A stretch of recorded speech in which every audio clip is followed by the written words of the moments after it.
안녕하십니까. 사실로 도전한 현대사, 동북아를 중심으로 한 전쟁의 지정학을 맡은 박상우입니다. 제 강의는 크게 5가지 주제입니다. 첫 번째, 지오폴리틱스와 테크노폴리틱스로 본 대한민국의 위기. 두 번째, 조선의 소중화적 세계관. 세 번째, 조선은 왜 멸망했는지를 이모군란, 동학란, 일청전쟁을 통해 살펴봅니다. 네 번째, 보불전쟁의 교훈을 취해 일로전쟁에서 승리한 일본의 비결을 고찰해 보겠습니다. 다섯 번째, 부국강병을 이룬 일본이 패망하게 된 계기인 군국주의와 식민팽창, 그리고 21세기 대한민국이 가야 할 길에 대해서 설명드리겠습니다. 첫 번째 주제, 지오폴리틱스와 테크노폴리틱스로 본 대한민국의 위기입니다. 지정학은 영어로 지오폴리틱스라고 합니다. 1916년 스웨덴의 정치학자 셀렌이라니가 유기체, 그러니까 국가를 생명체로 보고 주어진 환경에서 생존하기 위해 어떤 방향으로 가야 하는지를 설명하기 위해 채택한 용어입니다. 대한민국은 주변이 모두 강한 나라입니다. 미국, 일본, 중공, 러시아 네 나라가 모두 강대국입니다. 그만큼 대한민국이 생존하기 위해서는 외교를 잘 해야 합니다. 위치적으로 그다지 좋은 곳도 아닙니다. 그렇다고 나라를 떼어서 어디 다른 데로 옮길 수도 없습니다. 지정학적으로 한국과 비슷한 나라가 유럽의 폴란드입니다. 독일과 러시아 탐바구니에 끼어서 나라가 한때 없어진 적도 있었습니다. 지정학적 위치가 가장 좋은 나라를 들자면 역시 미국입니다. 남북으로 캐나다, 멕시코가 접해 있어서 국경에서 전쟁을 할 일이 없습니다. 그리고 대서양과 태평양 양편으로 세력을 투사할 수 있습니다. 그래서 미국을 해양 국가면서도 대륙 국가의 장점을 모두 가진 나라라고 합니다. 지정학에 대해서는 몇몇 대표적 학자들의 이론이 있습니다. 바다를 지배하는 나라가 세계를 지배한다는 내용이 담긴 해양 권력 사론을 저술한 미국의 알프레드 머헨이 있습니다. 또 1차 대전은 해양 세력인 영국과 대륙 세력인 독일의 쟁토라고 규정한 영국의 맥킨더라는 학자가 있습니다. 맥킨더는 유라시아 중심부를 지배하는 자가 이를 토대로 해양까지 전 세계를 지배한다고 했습니다. 반면에 동시대 학자 중에 스피크만이라는 미국 학자는 그 반대로 봤습니다. 유라시아 중심부가 아닌 주변부, 림랜드를 장악하는 자가 유라시아, 나아가 전 세계를 지배한다고 주장했습니다. 주변부에서 중심을 포위한다는 이론입니다. 미국인인 스피크만은 제2차 세계대전 당시 일본이 진주만을 공격하는 것을 목도했습니다. 그러나 역발상을 했습니다. 지금은 일본이 미국의 적이지만 미래는 일본이 유라시아 중심 세력을 견제할 국가가 될 것이며 미국이 일본의 국력을 신장시켜 극동에서 대륙 세력에 대한 방파제로 만들 날이 기필코 올 것으로 예견했습니다. 스피크만의 이 같은 예견은 지금 그대로 적중했습니다. 기본적으로 앵글로 섹슨 연합의 일본까지 가진 주변부 림랜드가 유라시아 중심부에 대한 견제 세력으로 등장했습니다. 미국, 일본, 호주, 인도의 전략동맹 쿼드, 호주, 영국, 미국의 삼국동맹 어커스, 미국, 영국, 캐나다, 호주, 뉴질랜드의 정보 공유동맹 파이브 아이즈의 형태로 주변부 세력이 재현됐습니다. 다만 유라시아 중심부가 러시아라기보다는 중공이라는 사실만 조금 달라졌을 뿐입니다. 스피크만의 이론을 적용시켜보면 한반도 역시 주변부 림랜드에 속합니다. 동시에 대륙 세력과 해양 세력 사이의 완충지대입니다. 지오폴리틱스의 중심축이 아시아 태평양으로 급속히 이동하고 있습니다. 호주, 영국, 미국의 삼국동맹 어커스가 결성되자마자 호주가 프랑스에서 잠수함을 도입하기로 한 계약을 파기하고 미국의 핵 잠수함을 도입하기로 한 것도 상당한 의미가 있습니다. 어커스에는 아시다시피 미국과 영국 그리고 영연방국가인 호주가 있습니다. 여기서 영국은 브렉시트로 프랑스, 독일이 주도하는 유럽 대륙과 결별했습니다. 그러니까 이 세 나라는 EU와 나토의 흥미가 다소 없어졌다, 이렇게 해석할 수 있습니다. 이제는 미국과 소련이 유럽에서 대체했지만 이제 그런 시기는 지났다. 지금은 중공이 최대 위협이니까 아시아에서 해양 국가들끼리 뭉치자는 신호입니다. 지오폴리틱스는 이제 개념도 과거와는 많이 달라졌습니다. 예전에는 제국주의 식민지 팽창의 일원으로 군세력이 주된 매개였지만 경제가 갈수록 중요시되면서 지오 이코노믹스라는 말이 등장했습니다. 그러다가 지금은 정보통신 기술의 발달로 시공간의 벽이 무너졌습니다. 그리고 군사, 경제적인 요소보다 기술이 더 중요해졌습니다. 지금 세계는 전쟁을 통한 영토 점령이나 식민 지배가 아닌 기술 패권 추구에 길을 쓰고 있습니다. 그래서 등장한 새로운 개념이 기술 정치, 테크노 폴리틱스입니다. 가치를 공유하는 국가들끼리 서로 연합을 맺어 기술도 공유하자는 프레임의 국제 정치가 바로 기술 정치학, 테크노 폴리틱스입니다. 이는 서방의 기술 봉쇄를 당하는 중공도 아주 잘 알고 있습니다. 중국 공산당 19차 6중전회가 열린 11월 8일 반월담이란 격주간 당기관전은 이에 대해 의미 있는 사설을 실었습니다.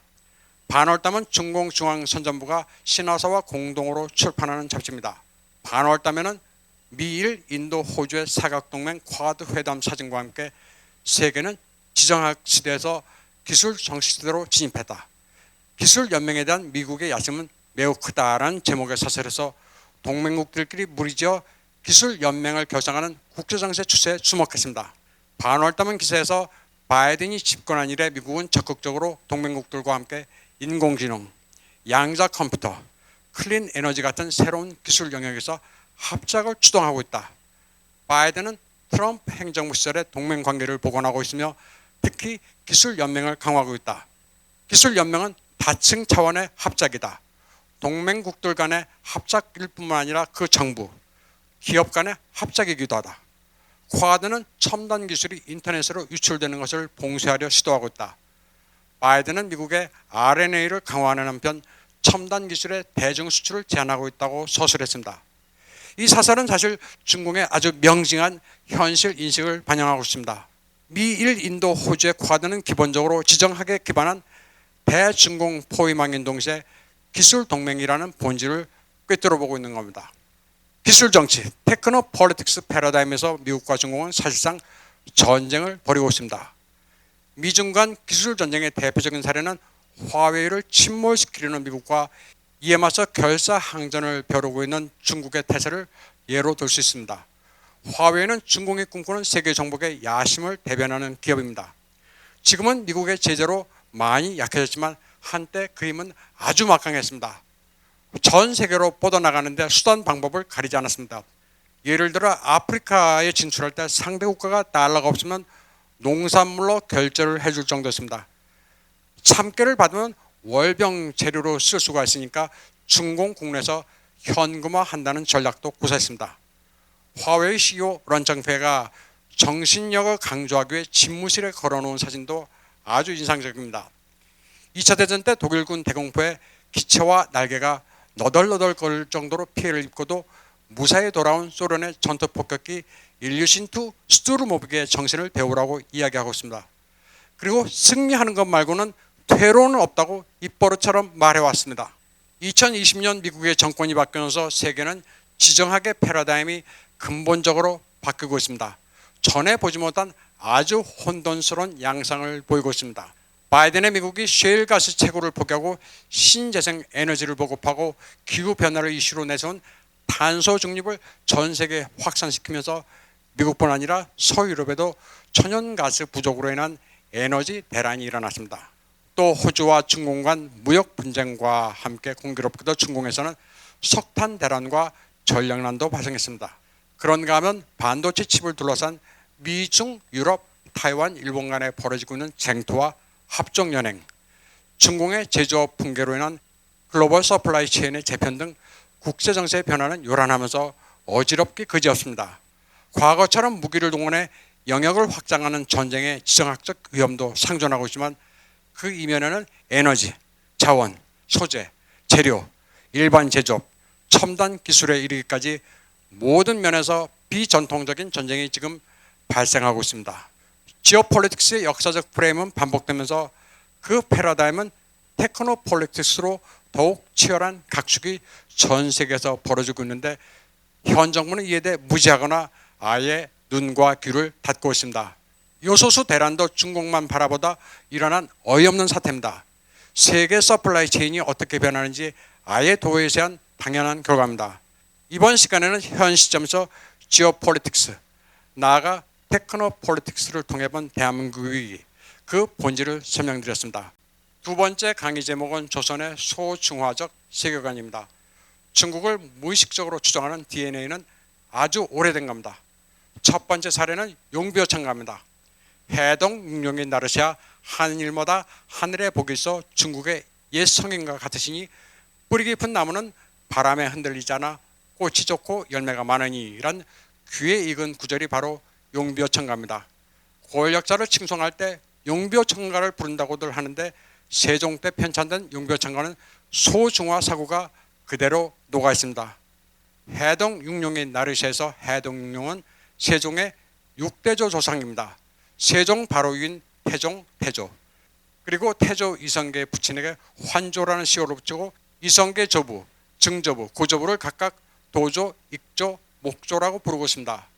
이 해동 육룡이 나는데 하는 일마다 하늘의 복이 있어 중국의 옛 성인과 같다고 했습니다. 중국을 얼마나 흠모했는지 조선의 소중화적 사고방식이 그대로 투영되는 게 바로 용비어천가입니다. 지도를 봐도 그렇습니다. 1402년에 중국에서 수입한 두 장의 지도를 참조해 그린 혼일 강리 역대 국도 지도에도 화해관이 담겨 있습니다. 실측이 아니라 생각나는 대로 상상해서 그린 지도입니다. 중국 동쪽의 조선은 소중화라 여겨 상당히 크게 그렸습니다. 반면에 일본은 아주 왜소하게 묘사했습니다. 여기서 4대 교린의 태도를 엿볼 수 있습니다. 4대 교린의 원뜻은 대국을 섬기고 이웃과 사귄다는 건데 사실은 중국은 우러러 보면서 일본은 아래로 보는 사고방식이 녹아 있습니다. 이는 조선 때나 지금이나 마찬가지입니다. 중국은 그나마 대외 교류가 있었던 덕에 세상 보는 눈이 그나마 나았습니다. 1602년 마테오 리치가 베이징에서 만든 고려 만국전도는 이태리에서 가져온 세계 지도를 대본으로 했기 때문에 꽤나 사실적입니다. 5대양 6대제가 비교적 현실적으로 표시됐습니다. 이 지도는 중국인들이 세계에 눈을 뜨는 계기가 됐습니다. 고려 만국전도의 동아시아 부분을 보면 조선도 일본도 있는 그대로 묘사되어 있습니다. 중국을 대명일통이라고 표기하고 동시나해를 대명해, 그리고 대륙규, 소륙규란 섬이 있는데 대륙규는 타이완의 옥입니다. 아래로는 필리핀을 류손이라고 표기했습니다. 조선 후기의 실학서도 마테오 리치의 지도를 필사해 세상 보는 눈이 그나마 나아지긴 했지만 단순 호기심에 그쳤습니다. 1821년에 실학자 하백원이 제작한 태사회사 이마두 만국전도가 대표적인 사례입니다. 명나라가 망하고 청나라가 들어섰지만 조선은 망한 명나라를 구한말까지 섬기는 이해하기 힘든 행태를 보였습니다. 그 단적인 사례가 화양 계곡에 있는 송시열의 비문입니다. 대명천지 숭정 1월이라고 쓰였는데 조선은 대명제국의 것이며 명나라가 망했을 때 자금성 뒤편 매산에서 목매달아 자결한 숭정제가 해와 달처럼 조선을 비추고 있다는 뜻입니다. 우리가 일상생활에서 대명천지에 어찌 이런 일이 있을 수 있어 라고 할 때 대명천지가 바로 모아 사상이 담긴 표현입니다. 또 대학 가려면 서울 장안에 있는 대학에는 가야지라고 할 때 장안은 당나라 수도 시안입니다. 베이징 천안문 앞대로 이름이 장안갑니다. 중국이 가장 융성했었던 시기인 당나라의 수도 장안을 지금도 서울에 비유하는 것도 소중화주의가 낳은 악습입니다. 이런 조선과 비교해보면 일본은 판이하게 달랐습니다. 바로 섬나라로 중국과 어느 정도 지리적으로 떨어져 있는 데다 다른 나라로부터 문물을 다양하게 받아들일 수 있는 지정학적 요소도 작용했다, 이렇게 볼 수 있습니다.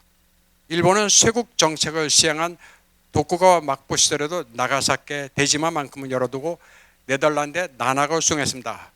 일본의 특징은 당대 세계에서 본받을 나라가 어딘지를 파악하고 그때그때 유연하게 문화와 제도를 수용했습니다.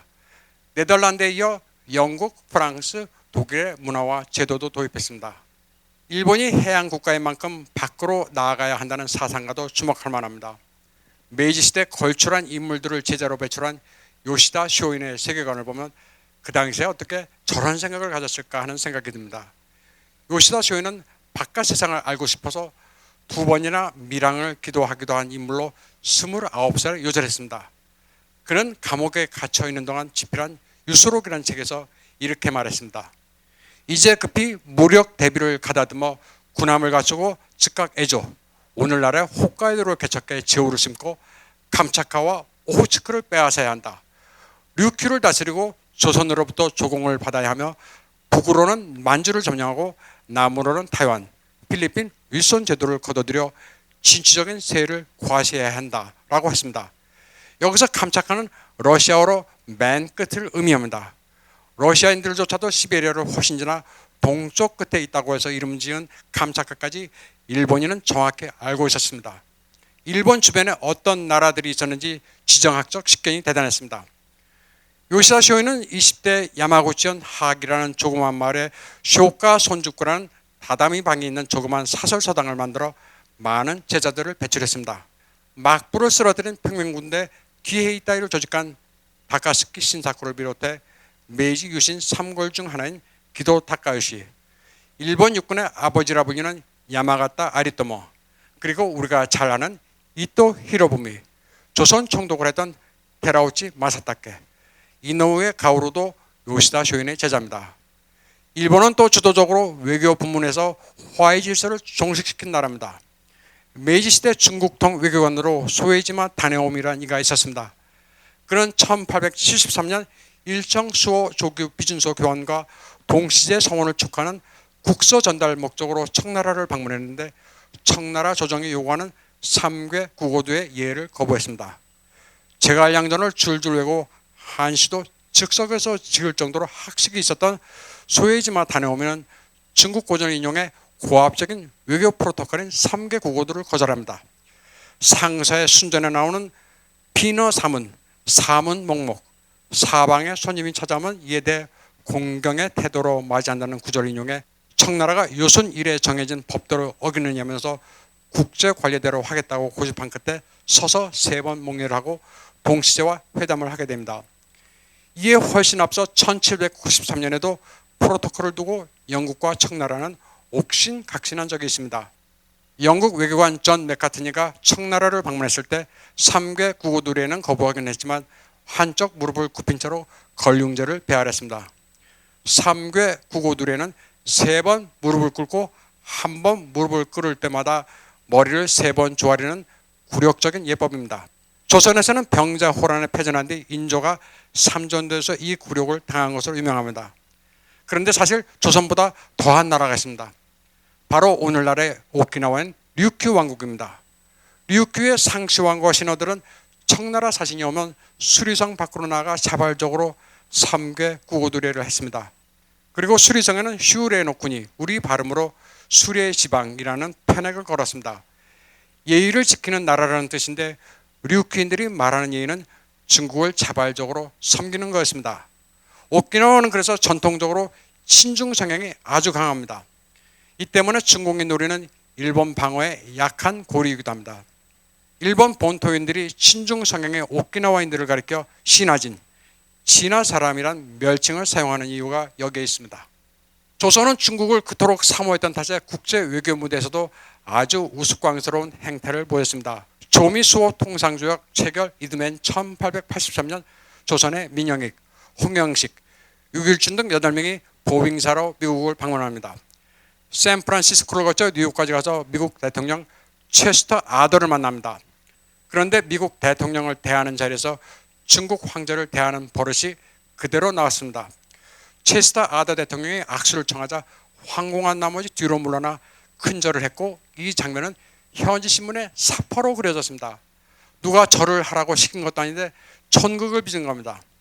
시키지 않아도 스스로를 비하고 낮추는 사대주의 행태는 지금도 마찬가지입니다. 중공 앞에만 서면 낮아집니다. 문제는 중공은 큰 산, 한국은 작은 언덕이라고 했습니다. 또 박원순은 중국이란 말의 엉덩이에 부탁하는 파리가 돼야 한다는 마음까지 했습니다. 세 번째 주제, 조선은 왜 멸망했는지, 그 원인과 이모군란, 동학난, 일청전쟁까지 역사를 간략하게 짚어보겠습니다. 중국의 유명한 사상가 량치차오는 조선이 스스로 멸망했다고 했습니다. 그는 조선의 망국을 기록하다 조선애사라는 글에서 이렇게 말했습니다. 스스로 망하지 않는다면 망하게 할 수 있는 자는 없다. 일본이 다른 나라 망하게 하는 실력을 가진 것만 문제가 아니다. 조선이 망하는 길을 취하지 않았으면 100개 일본이라도 어찌하겠는가 라고 했습니다. 일본 때문에 망한 게 아니라는 겁니다. 그런 대원군이 나라 문을 닫아걸고 대규모 토목공사를 한 사례, 민씨 일가의 전행, 그리고 조정대신이 친일 친정파는 아니오 외국 군대를 불러들인 일들을 하나하나 지목했습니다. 량치차오는 이렇게도 말했습니다. 조선은 일본이 아니었으면 러시아에 잡아먹혔을 것이고 그렇지 않았다 해도 부패하고 무능해서 만국의 단계까지 이르게 한 조선왕과 대신들이 스스로 개혁에 나섰을 리도 만무하다고 그랬습니다. 그리고 순종의 예를 황당한 사례로 들었습니다. 일본과 한일 합병 조약을 공포하기로 결정한 마당에 순종이 황제 즉위 4주년 기념식 연회를 천연덕스럽게 치른 일을 예로 들면서 경악했습니다. 나라를 넘겨주기 전에 잔치는 하고 싶다고 한 겁니다. 조선은 만국의 요소를 모두 갖추고 있었습니다. 구식군대에게 봉급으로 썩은 쌀을 지급했다가 임원군란이 발생하자 민비는 도망을 갑니다. 이게 1882년입니다. 그러면서 청나라 군대를 불러들입니다. 청나라 군대는 조선의 진주에 민비의 라이벌인 대원군을 납치해갑니다. 이어 1884년에는 급진 괴화파가 일본의 도움으로 일으킨 갑신정변도 진압하게 됩니다. 이후 청나라의 내정 간섭은 더욱 심화됩니다. 위안스카이가 상주하면서 상황 노릇을 하게 됩니다. 조선은 더욱 피폐해지고 1894년 갑오년에는 동학난이 일어납니다. 그러자 조선은 청나라 군대를 불러들이고 일본도 청과 맺은 텐진 조약을 구슬로 출병합니다. 동학난은 조선 관군과 일본군이 진압을 하게 됩니다. 동학난은 한때 전주성을 점령하는 등 기세를 떨치다가 우금치에서 사실상 몰살을 당합니다. 갑오년 12월 우금치 전투에서 동학군 2만 명은 일본군 200명, 관군 2,500명에 소멸됩니다.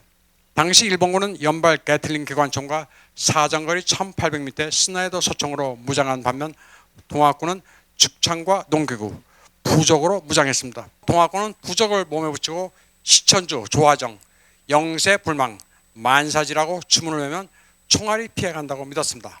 이는 1900년에 발생한 중국 의화단의 난과 똑같았습니다. 권법을 수련해서 영어로 의화단은 박서라고 합니다. 권투선수란 얘기죠. 이들도 부적을 붙이고 따오창, 부루, 쏜공, 후티란 주문을 외웠습니다. 조선이나 청나라나 미개하기가 판박이었습니다.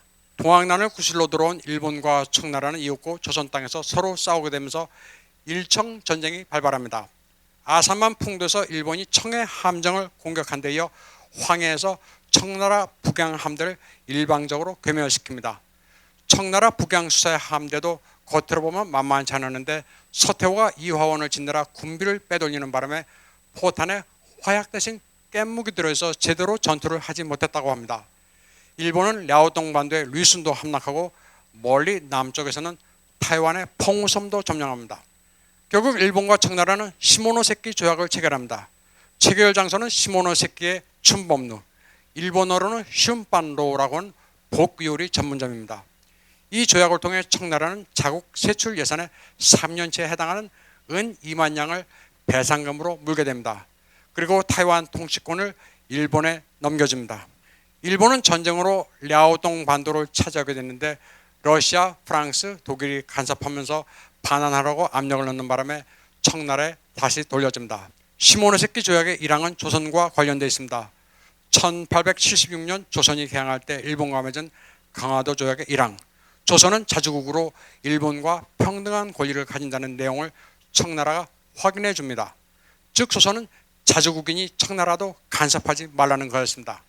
그래서 시모노세키 조약 체계로 개화파들은 조약의 일항 자주국 규정에 따라 영업문을 없애고 독립문을 세웁니다. 독립문은 일본으로부터의 독립이 아니라 청나라로부터의 독립을 기념하기 위해 세운 건데 한국에는 이를 거꾸로 알고 있는 사람들이 의외로 많습니다.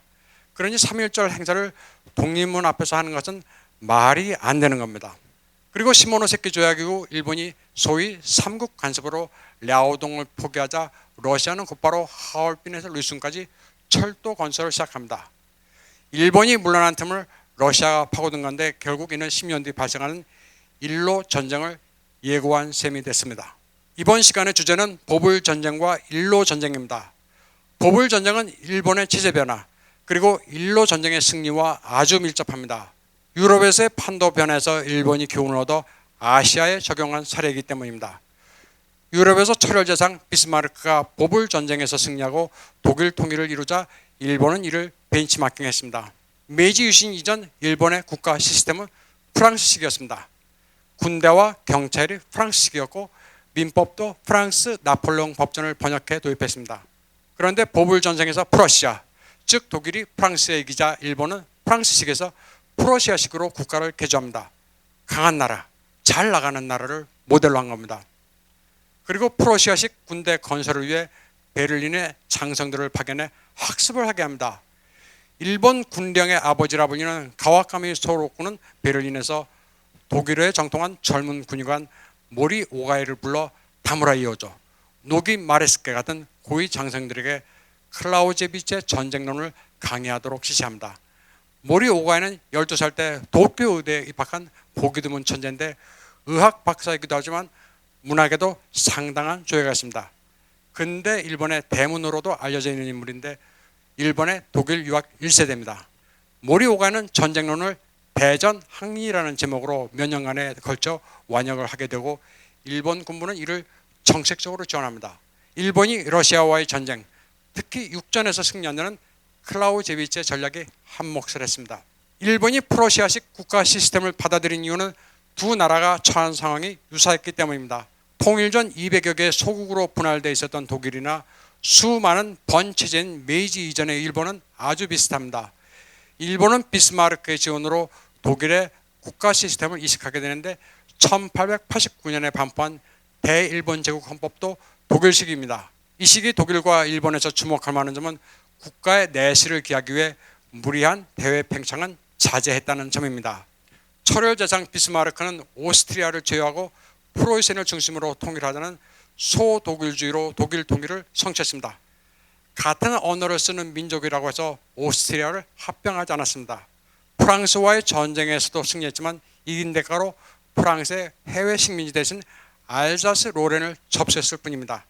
해외 식민지를 가져봐야 통치하기만 힘들고 실속이 없다는 판단에 따른 겁니다.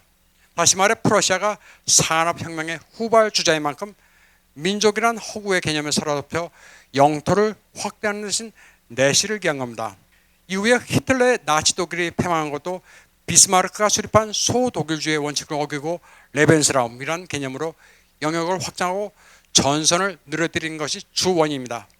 이는 일본도 똑같습니다. 일본도 대동아 공영권이라는 착각 속에 무리하게 판도를 늘리고 2차 대전 때 미국, 영국을 적으로 돌려서 멸망한 겁니다. 그러면 동북아에서 벌어진 세기의 전쟁이라고 하시는 일로 전쟁에 대해 설명드리겠습니다. 일로 전쟁은 최초의 대규모 현대전이며 총력전이었습니다. 그리고 영국을 대신해 일본이 러시아와 싸웠다는 의미가 있습니다. 영일 동맹의 효시입니다. 일로 전쟁은 알기 쉽게 인물 위주로 말씀드리겠습니다. 일로 전쟁에서 가장 상징성이 높은 인물은 고다마 겐타로입니다. 전쟁 발발 당시 타이완 총독을 거치고 내무 대신이었지만 전쟁 설계자인 다무라 이오조가 과로로 급사하자 계급을 2단계 낮춰 만주군 참모장으로 추전합니다. 자리의 높낮이보다 국가가 원하는 일을 하겠다는 거였습니다. 고다마 겐타로는 육군이지만 앞으로의 전쟁은 정보전이 될 것으로 확신해 해저 케이블 부설 사업을 추진한 인물입니다. 영국의 케이블 부설선을 발주하고 큐슈 남단에서 오키나와의 이시가키, 타이완에 있는 총 연장 1800km의 장거리 해저 케이블을 1897년 5월에 설치합니다. 또 1906년에는 사세보 도쿄 간 직통 전신선도 개통합니다. 그리고 영국으로부터 신형 무전기를 제공받아 이를 토대로 무선 전신기를 개발하도록 한 뒤 해군 함정에 설치합니다. 일본과 러시아 해전은 해저 케이블과 무선 전신기가 실전에서 사용된 최초의 사례입니다. 도고 헤이하치로 제독이 러시아 발틱 함대를 격파한 스시마 해전에서 사용됐습니다. 스시마 해전 2달 전 고다마 겐타로는 만주군 총참모장으로 봉천 대회전에서 러시아의 신승을 거두게 됩니다. 그리고 이때부터 러시아와의 강화를 준비합니다. 러시아에 비해 병력 수도 부족한 데다 탄약도 모자라 신승이나마 승리했을 때 전쟁을 멈추지 않으면 결국 지게 된다는 치밀한 계산을 한 겁니다. 다음으로는 스시마 해전에서 러시아 발틱 함대를 경멸한 도고 헤이하치로를 보겠습니다. 러시아 발틱 함대는 영국의 방해로 수에즈 운하를 통과하지 못하고 아프리카를 빙빙 돌아 3만여 킬로미터를 항해했습니다. 그러다 피곤이 누적된 상태에서 스시마 부근에서 일본 연합 함대에 완전히 괴멸됩니다. 도고 헤이하치로 제독은 트라팔가 해전의 영웅 넬슨 제독을 벤치마킹했습니다. 도고 헤이하치로는 영국을 제2의 조국으로 여겼다고 합니다. 스시마 해전 당시 도고 헤이하치로가 했다는 황국의 흥패는 이번 싸움에 달렸다. 모두가 분발해 노력하라라는 말도 트라팔가 해전에서 넬슨 제독의 한 말, 영국은 제군들이 저마다의 임무를 다하기를 기대한다는 구절을 그대로 본딴 겁니다. 횡대로 화력을 집중시켜 러시아 발틱 함대를 경멸시킨 그 담대한 T자 전법도 가장 대담한 조치가 가장 안전한 방법이라고 한 넬슨의 가르침을 따른 겁니다. 일로 전쟁의 승리는 일본에 많은 외교유산도 남겼습니다. 당시 반러시아 국가였던 터키, 발틱 3국, 핀란드, 폴란드가 일본에 열광했는데 지금까지도 국제무대에서 확고한 친일 국가로 남아 있습니다. 앞서 말씀드린 대로 일로 전쟁은 총력전이었습니다. 모든 일본인들이 군인이 아니더라도 전쟁 승리에 이바지했습니다. 발틱 함대가 마다가스카르에 기항하자 호텔업을 하던 일본인 아카사키 덴자부로가 이를 정탐해 인도 본베이 영사관에 전보로 통보하게 됐습니다. 또 해외 성매매 여성 가라유키상도 나섰습니다. 가라유키상은 위안부의 원형입니다. 집안이 가난해 해외로 돈을 벌기 위해 나간 여성들입니다. 만주는 물론이고 인도네시아, 싱가포르, 베트남 등 안 간 데가 없었는데 심지어는 아프리카 마다가스카르에도 있었습니다. 마다가스카르의 가라유키상들은 러시아 수병들에게 일본 함대가 인도 양에서 기다린다는 역정보를 유출해 극도로 긴장하게 만들었습니다. 그런가 하면 싱가포르에서는 국방비에 보태라고 저금과 폐물을 영사관에 내놓기도 했습니다. 중국과 동남아 각국의 지점을 가진 미찌 물산의 직원도 활약했습니다.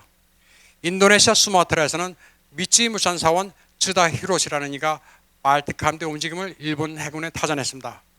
또 터키 이스탄불에서는 야마다 도라지로라는 사업가가 현지인을 고용해 러시아 흑해 함대를 감시하도록 했습니다. 그리고 흑해 함대 함정 세 척이 상선으로 위장하고 보스포러스 해협을 통과한다는 정보를 파악해 비엔나 일본 대사관에 보고했습니다. 이처럼 일본은 러시아를 꺾기 위해 국민 모두가 힘을 모았습니다. 다음으로 레닌을 조종해 러시아 혁명을 사주한 전략가도 있었습니다. 아카시 모토지로라는 인물은 스위스 제네바에서 레닌을 만나 짜르 체제를 무너뜨리라고 사주합니다. 러시아의 네팔을 노린 건데 아주 성공적이었습니다. 아카시 모토지로는 영어, 불어, 독어, 러시아에도 능통했는데 유럽 외교 무대에서 러시아 타도를 위해 크게 활약했습니다. 이 사람은 일로 전쟁 이후 조선에서 헌병 대장도 지냈습니다. 그리고 이후에는 타이완 총독도 거쳤습니다. 타이완에서는 댐을 건설하고 수리스를 정비해 황무지를 옥토로 바꿨습니다. 타이완 사람들이 아주 존경하는 인물인데 죽어서도 타이완에 묻혔습니다. 그가 묻힌 기독교 공동묘지는 덕류진도 잠든 곳입니다. 일로 전쟁이 있기 10년 전 제정 러시아의 동방 진출 전략을 간파하기 위해 혼자서 말을 타고 시베리아를 횡단한 후쿠시마 야스마사라는 이도 있었습니다. 베를린에서 상트페테르부르크를 거쳐 바이칼, 블라디보스토크까지 480일간 14,000km를 출발했습니다. 그리고 1891년 착공한 시베리아 철로가 10년 후에 완공될 것으로 예측했는데 거의 적중했습니다. 시베리아 철로는 1902년에 완공됐습니다. 러시아를 이기기 위해 일본이 얼마나 장기적으로 철저하게 준비하고 연구했는지를 알 수 있는 대목입니다. 반면에 조선은 무당의 말을 믿고 러시아가 이길 것으로 판단했습니다. 러시아 대 일본, 영국 사이에서 벌어지는 그레이트 게임의 본질을 전혀 몰랐고 고종과 민비는 러시아를 조선에 끌어들이는 것을 시도했습니다. 그런데 일로 전쟁에서 일본이 승리함으로써 조선은 스스로 목을 죄는 결과를 초래합니다.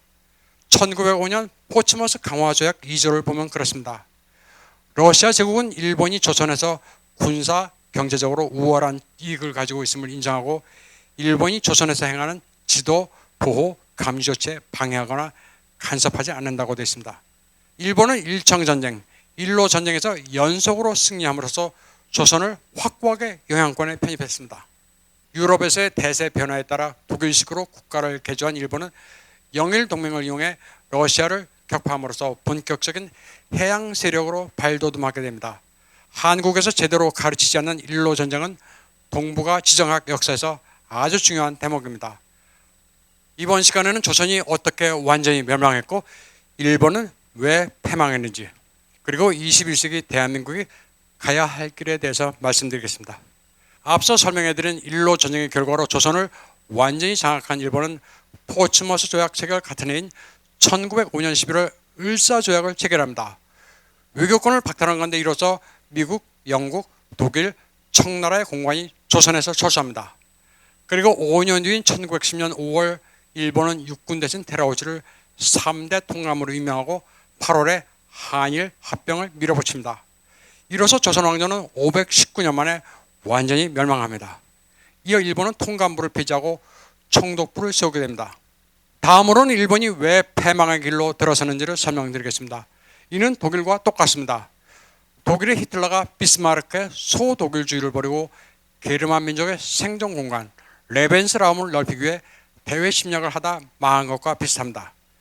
군국주의, 팽창주의로 해외 식민지 확보, 즉 대동아 공영권에 무리한 욕심을 내서 망한 겁니다. 일본에서는 잠깐 동안 이런 군국주의 사조를 경계하는 분위기도 있었습니다. 다이쇼 데모크라시라고 해서 민권 자유 운동이 일기도 했습니다. 이때 잠깐 동안 군부의 영향력이 축소됐습니다. 다이쇼 데모크라시가 제대로 뿌리를 내렸으면 일본의 비극도 없었을 텐데 1918년부터 1932년까지 잠깐 반짝하다 말았습니다.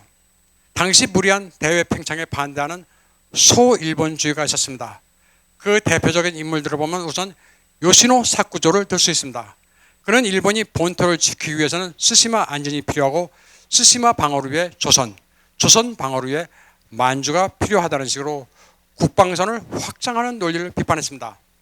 또 동화 정책을 통해 조선을 식민지로 보유하는 것도 무리라고 주장했습니다. 또 미우라 데츠타로라는 인물은 만주를 일본이 가지면 러시아, 중국이 적국이 된다. 또 남방으로 진출하면 영일 동맹이 위태로워진다고 말했습니다. 특히 만주를 유지하기 위해서는 매년 3, 4천만 원의 국방비를 소요해야 하는데 대만주 교역액은 2천만 원에 불과하다고 했습니다. 내실도 없이 뭐하러 판도를 확장하느냐는 비판입니다. 이시바시 탄잔이라는 정책은 아예 타이완, 중국, 만주, 시베리아, 사할린을 포기해야 한다고까지 주장했습니다. 식민 통치로 얻는 이익보다 손실이 더 많다는 게 소일본주의자들의 공통된 논리였습니다.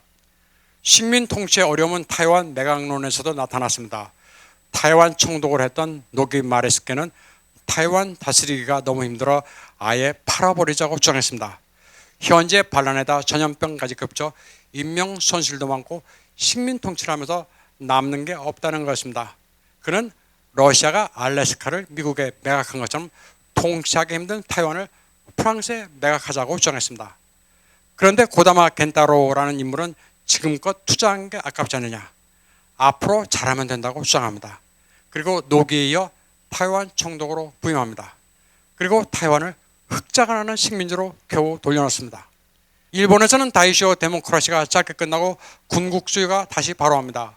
의회의 제어가 불가능할 정도였는데 대동아 공영권을 본격 추진합니다.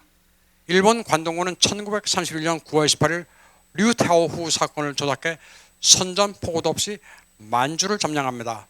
그러자 국제연맹은 만주조사관을 파견해 압력을 가했습니다. 그러자 일본은 포위를 내세워 만주국을 세웁니다. 만주를 일본이 점령한 게 아니라 청나라가 부활한 것이라는 논리를 펴기 위해서였습니다. 이에 대해 국제연맹은 일본의 철수를 요구했고 일본은 국제연맹을 탈퇴해버립니다. 일본의 세력은 중국에서 계속 강대해집니다. 이때 동북군벌 장조린의 아들 장쉐량은 중국 공산당의 사주를 받아 1936년 12월 장제스를 감금하는 시안사변을 일으키게 됩니다. 그리고 국민당과 공산당의 2차 국공합작을 이끌어냅니다. 이어 1937년 7월 7일 루꼬우차오 사건을 빌미로 일본이 중국을 공격함으로써 중일전쟁이 발발합니다. 그런데 일본의 중국 침략은 결과적으로 중국의 공산화라는 결과를 초래합니다. 중국 공산당의 기사회생에 국민당을 이기는 계기를 일본이 제공한 겁니다. 모택동은 그래서 건국 이후 일본의 진공에 감사한다는 말들을 여러 번 했습니다. 전후에 중공을 방문한 사회당 인사, 심지어는 일본과 수교할 때도 다나카 가쿠에이 수상에게 일본의 중국 침략 덕분에 중국을 통일할 수 있었다. 사죄도 배상도 필요 없다. 정말 감사했다고 공개적으로 말했습니다. 모택동의 중공은 일본과 거의 싸우지 않았습니다. 그는 일찍이 홍군의 전력 50%는 당을 위해, 20%는 국민당과의 타협을 위해, 나머지 10%만 항일에 사용하라는 지시까지 내렸습니다. 일본과 지나치게 진지하게 싸우지 말라는 건데 팽독회의 경우 일본군과 잘 싸워 오히려 미움을 사기도 했습니다. 그러면 이 시기에 조선 사람들은 뭘 했는가를 보면 대체적으로 일본에 부역했습니다. 1938년부터 1943년까지 80만 3,317명이 일본군에 지원했습니다. 1942년의 경우 경쟁률이 56.5대 1이 될 정도로 치열해 실제 입대자는 18,673명 정도였습니다. 조선은 내선 일체로 일본을 지원한 사실상의 부역국입니다. 망한 조선의 왕족 일부는 일본군 고위 장성도 됐습니다. 영친왕 이후는 일본 제1항공군 사령관으로 중장 계급까지 달았습니다. 평민 출신인 홍사익은 일본군이 돼 중공 8호군과 교전하기도 했습니다. 그리고 필리핀의 포로 수용소장이 됐다가 종전 후 B급 전범으로 처형됩니다. 연합국 재판에서 포로 학대 등의 혐의로 처벌받은 BC급 전범 5,700명 가운데 984명이 처형됐습니다. 이 가운데 조선인 전범은 148명이며 이 가운데 23명이 처형된 바 있습니다. 미국은 1947년 연합국 최고사령부 지령 스케핀 1757호를 통해 한국을 오스트리아, 이태리, 핀란드, 발틱 3국, 태국 등과 함께 특별 상태 지역으로 분류했습니다. 한국은 연합국 점령하에 비독립 지역이었습니다. 그래서 조선의 독립은 사실상 일본을 나누기 위해 불리한 측면이 꽤 있습니다. 초반에 말씀드린 미국의 지정학자 스피크만에 의한 언젠가 일본이 미국의 동맹국이 될 것이라는 견해는 1951년 샌프란시스코 강화 조약에서 현실화됩니다. 미국이 냉전에서 소련을 비롯한 공산주의 세력을 견제하기 위해 일본을 동맹국으로 끌어들이는 계기가 된 게 샌프란시스코 강화 조약입니다. 대한민국이 전범국으로 분류되지 않은 것은 339명에 불과한 광복군 숫자를 이승만 대통령이 5만 명이라고 주장한 덕분입니다. 대한민국은 현재 휴전 상태입니다. 휴전 협정에는 1953년 7월 27일 유엔군 총사령관 클라크와 김일성, 층공군 사령관 팽독회가 서명했습니다. 당시 대한민국은 교전 당사국이지만 이승만 정부가 북진 통일을 주장하면서 휴전 협정 자체에 반대 불참했습니다. 휴전 협정에는 한국이 빠져 있습니다. 따라서 문재인 정권이 노리는 종전선언은 북한과 중공에 아부하면서 유엔사 해체와 미군 철수를 유도하기 위한 겁니다. 한미 동맹도 아예 허물자는 저희가 있는 것도 당연합니다. 이승만 대통령이 북진 통일을 주장한 덕분에 휴전 협정 직후인 8월 8일 한미 방위 조약을 이끌어낼 수 있었습니다. 21세기 대한민국이 가야 할 길은 아주 분명합니다. 주변 4강, 미일 중러 가운데 최소한 자유민주주의 가치를 공유하는 미국과 일본은 동맹으로 유지해야 합니다. 4강 중에 2강의 선택지가 있다는 것은 지정학적으로 대단한 복입니다. 한반도는 전쟁의 지정학적 위기도 상존합니다.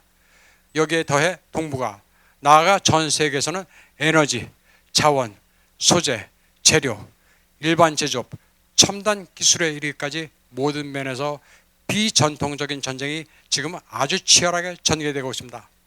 우리 대한민국은 이제 대륙에서 벗어나 가치를 공유하는 동맹이 있는 해양 쪽으로 눈을 돌려야 합니다. 지도를 펼쳐들고 태평양 바다 쪽을 바라보면 대한민국의 번영을 이룰 수 있는 기회가 열려 있습니다. 제 강의는 여기까지 하겠습니다. 감사합니다.